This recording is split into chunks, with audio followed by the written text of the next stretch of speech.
கர்த்தருடைய பரிசுத்தமான நாம மகிமைப்படுவதாக. ஆசீர்வாதமான ஒரு நல்ல காலை வேளையிலையும் பாளையங்கோட்டை இந்திய தேவ சபையிலிருந்து காலை மன்னாவை உங்களுக்கு வழங்குவதில் மிகுந்த சந்தோஷம். கிருபையாய் கர்த்தர் கூட்டி கொடுத்த நாளுக்காக கர்த்தரை துதிப்போம். இந்த நாளை கர்த்தர் உங்களுக்கு ஆசீர்வதிக்கும்படி ஜெபிக்கிறேன். பரிசுத்தமுள்ள நல்ல பிதாவே, ஆசீர்வாதமான ஒரு நல்ல காலை வேளையிலையும் ஒரு புதிய நாளை காணச் செய்து இந்த நாளிலே தங்களுடைய நல்ல நாட்களை சந்திக்கிற பிள்ளைகள், தங்களுடைய கடமைகளுக்கு கடந்து போகிற, பள்ளிகளுக்கு கடந்து போகிற பிள்ளைகள் எல்லாரையும் கர்த்தர் ஆசீர்வதிப்பீராக. இந்த காலவெளியில் தியானிக்கிற வசனங்கள் அவர்களுக்கு நன்மையாய் ஆசீர்வாதமாய் அமையட்டும் என்று சொல்லி ஜெபிக்கிறேன். இயேசுவின் நாமத்தில் பிதாவே, ஆமென், ஆமென், ஆமென். கர்த்தர் நல்லவர். இந்த காலவெளியிலேயும் இந்த நாளுக்கான தியான அதிகாரம் உபாகமம் 31. மோசேயினுடைய கடைசி வார்த்தைகள் அடங்கினதான அதிகாரங்களுக்குள் கடந்து போகிறோம். இதில் மோசே ஒரு பாடலை பாடியிருக்கிறான். இந்த பாட்டை இஸ்ரவேல் ஜனங்கள் ஒவ்வொரு 7ஆம் வருஷத்தின் முடிவிலே கூடார பண்டிகையில் பாட்டை பாட வேண்டும் என்று சொல்லி இஸ்ரவேல் ஜனத்தை கேட்டுக்கொள்ளுகிறான். இந்த பாடலிலே அவன் ஜனத்திற்கும் தலைவருக்கும் சொல்லுகிற ஒரு வார்த்தையை உங்களுக்கு வாசிக்க விரும்புகிறேன்.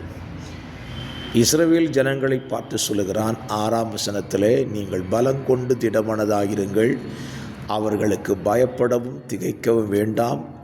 உன் தேவனாகிய கர்த்தர் தாமே உன்னோடு கூட வருகிறார், அவர் உன்னை விட்டு விலகுவதுமில்லை, உன்னை கைவிடுவதுமில்லை என்று சொல்லுகிறான். ஜனத்தின் தலைவனாய் மாறப்போகிற யோசுவாவை பார்த்து சொல்லுகிறான். 8ஆம் வசனம், கர்த்தர் தாமே உனக்கு முன்பாக போகிறவர், அவர் உன்னோடு இருப்பார், அவர் உன்னை விட்டு விலகுவதுமில்லை, உன்னை கைவிடுவதுமில்லை, நீ பயப்படவும் கலங்கவும் வேண்டாம் என்று சொல்லுகிறார். பிறகு ஒரு நல்ல தலைவனுக்கு அடையாளம், ஜனத்தையும் தலைவர்களையும் மனதார வாழ்த்தி ஆசீர்வதிக்கிறார். இந்த காலவேளையிலே நம்ம வாழ்க்கையை நாம் யோசித்து பார்ப்போம். நம்மோடு சஞ்சரிக்கிற மனிதர்களையும் நம்மை போன்று இருக்கிற தலைவர்களையும் மனதார வாழ்த்துகிறோமா?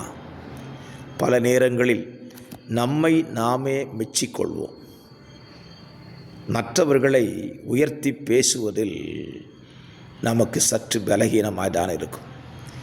ஆனால் மோசேயினிடத்தில் ஒரு பாடத்தை கற்றுக்கொள்வோம். மோசே ஒரு பெரிய தலைவன், தேவனால் அழைத்து அபிஷேகம் பண்ணப்பட்டு 40 ஆண்டுகள் இஸ்ரவேல் ஜனங்களை நடத்தின ஒரு தலைவன். அவன் பாருங்கள், தனக்கு அடுத்ததாக வரப்போகிற தலைவனை பார்த்து சொல்லுகிறான், கர்த்தர் உன்னோடு இருக்கிறார், பயப்படாத, திகைஞ்சிராத, நீ போகிற ஜனத்தை பார்த்து பயந்துராத, கர்த்தர் உன் கூட இருப்பார், உன்னை விட்டு விலக மாட்டார்னு சொல்லி மனதார வாழ்த்துகிறான். மோசையின் நாட்கள் முடிவடைய போகிறது, ஜனத்தையும் அவன் வாழ்த்துகிறான். அப்படியானால் இந்த காலவேளையிலே நாம் இதிலிருந்து என்ன கற்றுக்கொள்ளுகிறோம்? நாம் நம்முடைய நிலைமையை பார்த்து நாம் மாத்திரம் வாழணும், நாம் மாத்திரம் கனத்துக்குரியவர்களாக இருக்க வேண்டும் என்று எண்ணாதபடி மற்றவர்களும் கனத்துக்குரியவர்கள்தான், அவர்களையும் கர்த்தர் கனப்படுத்துகிறார், அவர்களோடும் கர்த்தர் இருக்கிறார் என்று சொல்லி மனதார வாழ்த்தக்கூடிய ஒரு மனநிலையை இன்றைக்கு நாம் பெற்றுக்கொள்ள வேண்டும். பல நேரத்தில் இது நம்முடைய வாழ்க்கையில் வருகிறதில்ல. நம்மை மாற்றிக்கொள்வோம். நாம் சந்திக்கிற, நான் பார்க்கிற, நாம் பழகுகிற எல்லா ஜனத்தையும் உயர்ந்த வார்த்தைகளாலே, உயர்வான வார்த்தைகளாலே வாழ்த்தி ஆசீர்வதிக்க முற்படுவோமே. மோசே அதைத்தான் இஸ்ரவேல் ஜனங்களுக்கும் செய்தான். அடுத்த தலைவனாக இருக்கிற யோசுவாவை பார்த்து இந்த வார்த்தைகளை பயன்படுத்துகிறான். ஆகவே இந்த காலங்களில் இந்த அதிகாரத்தை நீங்கள் தொடர்ந்து தியானியுங்கள்.